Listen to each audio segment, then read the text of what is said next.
Le premier Hummer, je peux vous dire, là, qui a un concept. Là, c'est sûr, certains, c'est des concepts. Il y a des super tires dessus qui n'existent pas. Mais moi, j'aime les lignes de Hummer. Tu sais. Moi, normalement, vous avez mon âge, j'avais grandi avec les espèces de films d'armée avec Arnold puis Sylvester Stallone, tout ça. Vous avez grandi avec les fameux Hummer H1. Mais si vous ne voulez pas, ça nous a marqué. Fait que quand on retrouve une version, je pourrais dire, de ces véhicules-là, mais version, je pourrais vous dire, moderne, c'est sûr certain qu'on vient jouer un peu sur la nostalgie. Puis, il n'y a rien qui fait plus un peu macho, hors route, rough qu'un Hummer, selon moi. Moi, j'aime beaucoup plus l'attitude d'un Hummer que d'un Bronco ou d'un Jeep. Là. Moi, j'ai un faible pour les Hummer. Bon, celui-là, c'est comme la version SUV, je pense, là. Il est comme un petit peu short avec un pick-up, avec un gros spare en arrière. Vraiment une belle taille pour faire de la trail. Là. Il est très large puis très court aussi dans le battement. Là, c'est sûr certain que là, ça se fait un véhicule décapotable.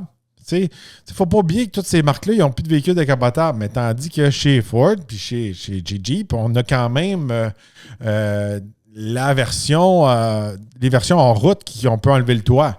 On va se le dire, c'est beaucoup plus pratique, c'est beaucoup plus rentable, je pourrais vous dire.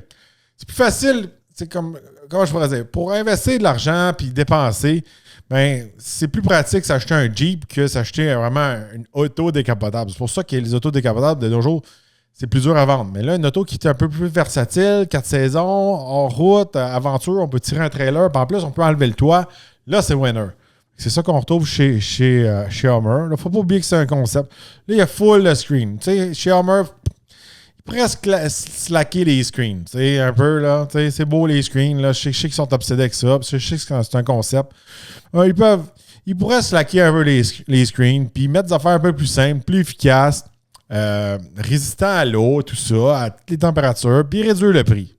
C'est sûr qu'ils se sont situés comme une marque premium qui venait vraiment coûter plus cher. Mais s'ils veulent vraiment avoir du succès et vraiment venir compétitionner Bronco et Jeep, il va falloir qu'ils baissent leur prix. Pas le choix. Il y a beaucoup d'écrans, beaucoup de place comme un gros tiroir. Il ne faut pas oublier aussi, là, ça passe pas toutes les affaires de collision, tout ça. Là, on le veut faire un peu du hors-route.